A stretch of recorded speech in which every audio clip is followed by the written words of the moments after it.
Hi, Mary. Hello.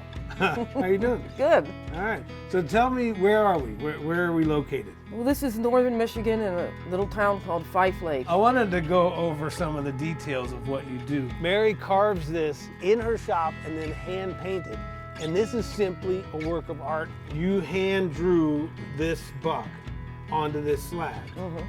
And now you're going to carve it. Right. You're going to do a relief carving. You're going to do it Yeah. yourself. Yeah, no. You don't have a team of people who Oh, do that? no. I want to see how you do that.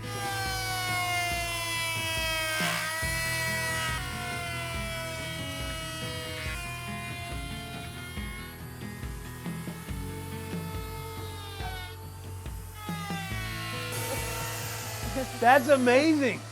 You have all your fingers still? Oh, yeah. Again, I'm tickled to death. I love what I'm seeing here.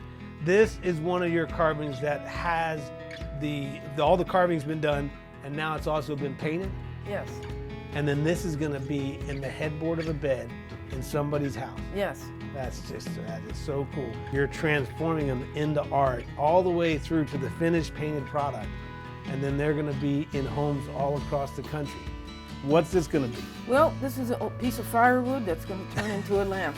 So this is one that's already been carved up and painted. Right.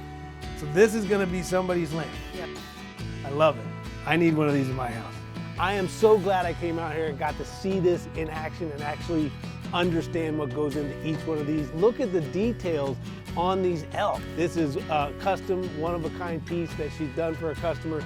It's amazing, and I don't know, look at it. Well, we saw Mary in her shop actually start carving the buck on that headboard. This is a coffee table. I've got it turned up on edge here so we can see it, but look at this. It gives you a coffee table with literally a work of art in the center of it. This is something that is exclusive to Woodland Creek. You can't get this anywhere else. Mary only carves for Woodland Creek. Well done. Thank you.